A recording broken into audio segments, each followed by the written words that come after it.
In 2017, when HBO's Big Little Lies premiered for the first time, it was lauded for its nuanced, women centric storytelling.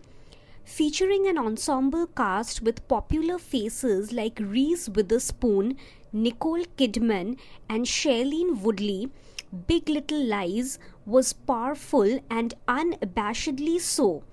Now, with its second season finally here, after over 2 years, it seems to have only got better, especially with the legendary Meryl Streep playing Perry's mother on board.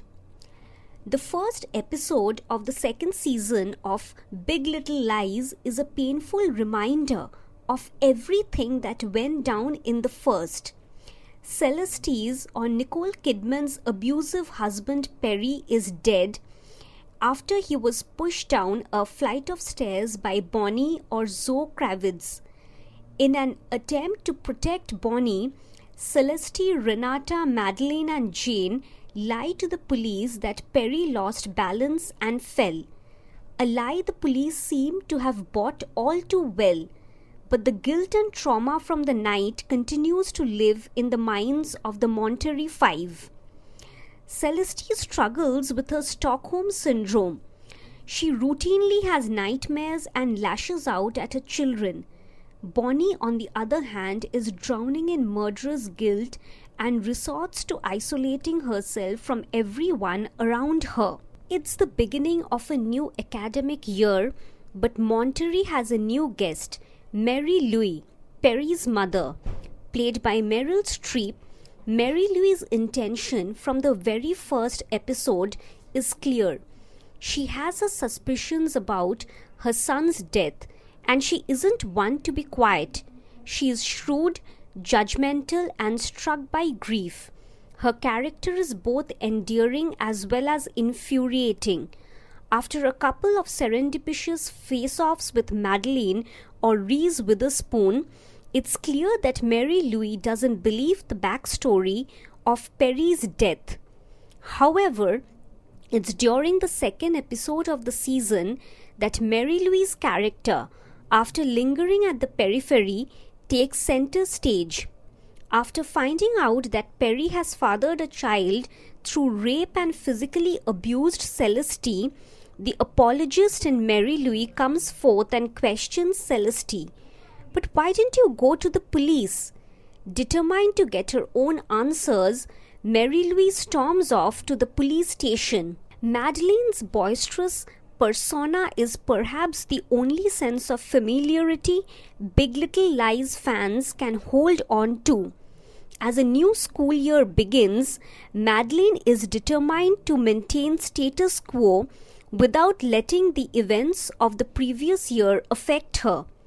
However, not all is well in her personal life.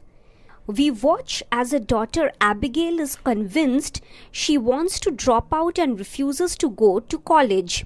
Bonnie's aloofness too worries Madeline, and despite reaching out, she is unable to fathom the complexity of Bonnie's guilt. But it isn't until the last 15 minutes of the second episode that Madeline's life truly collapses. After a phone call with Celeste, she finds out that her daughter Cole accidentally overheard Madeline and told Josh and Max, Celeste's sons, that Ziggy, or Jane's son, is their stepbrother. Moreover, Abigail, in front of Ed, accidentally lets out that Madeline had cheated on him with a theatre director. Big Little Lies' treatment of sexual assault is brilliantly nuanced.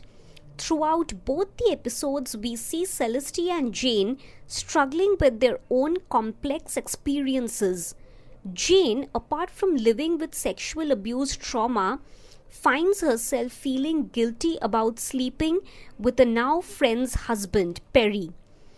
On the other hand, Nicole Kidman's character finds herself tight-roping between relief and heartbreak. While she is relieved that Perry can no longer hurt anyone, she also misses him terribly like a wife would. In episode 2, Celeste opening up to her therapist about these complicated feelings is perhaps the most striking scene of the series until now. In a surprising turn of events, after Ziggy finds out that Perry is his father, Jane is forced to tell her son about his now dead father. But the conversation doesn't just end there. Jane finds herself in a difficult situation as she tries to explain the violent power dynamic of what happened between her and Perry. While we are not made privy to this conversation, and rightly so, it's a scene brimming with sensitivity and tenderness. After season 1, it's obvious that Renata and Bonnie are characters that are slowly getting more attention. In the second episode, Renata finds herself in a fix after her husband is arrested by the FBI for security fraud. Her wealth and status might just be at stake. Meanwhile, Bonnie is faced with other dilemmas. She can't open up to her family about what she's going through, and that seems to be harming not just her mental health but her family relationships as well. In a heartwarming end scene, we watch as Celeste and her boys show up at Jane's house. The 5 of them, connected by an awful tragedy, now try to bond afresh.